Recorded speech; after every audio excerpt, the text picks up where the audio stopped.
And we're also hearing from Right to Life of Michigan and the Michigan chapter of Planned Parenthood on the decision. 13 on your side's Charlie Tinker joins us with that part of our team coverage. Charlie. Well, as Keely and Justin just told you, two very different sides of the same coin. And only hours after we got word about that decision, you had both vowing to further their respective fights, either more protections for the unborn or more in the way of women's rights.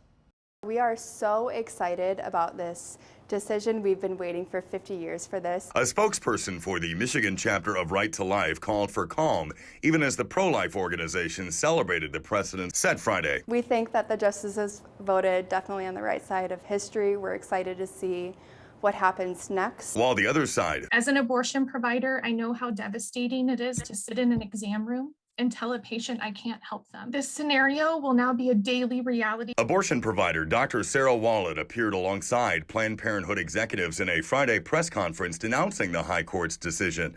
Wallet and others filed the lawsuit that temporarily suspended the state's 1931 abortion law. And our doors are open.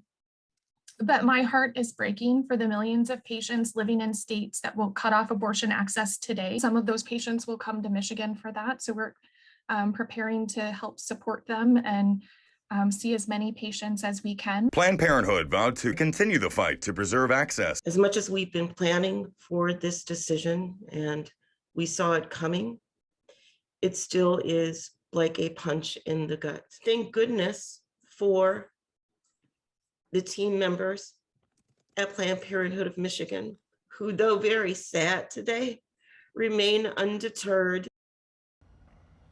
And to that end, you'll remember Planned Parenthood is one of the groups behind the effort to introduce those protections with a ballot initiative. Reproductive freedom for all would cement some legal protections for abortions, prenatal care, and other pregnancy-related decisions. Like similar measures, the group would need a certain number of signatures, in this case, more than 400,000 valid signatures, before it could appear on the November ballot. And if the majority votes yes, then add it to the state constitution.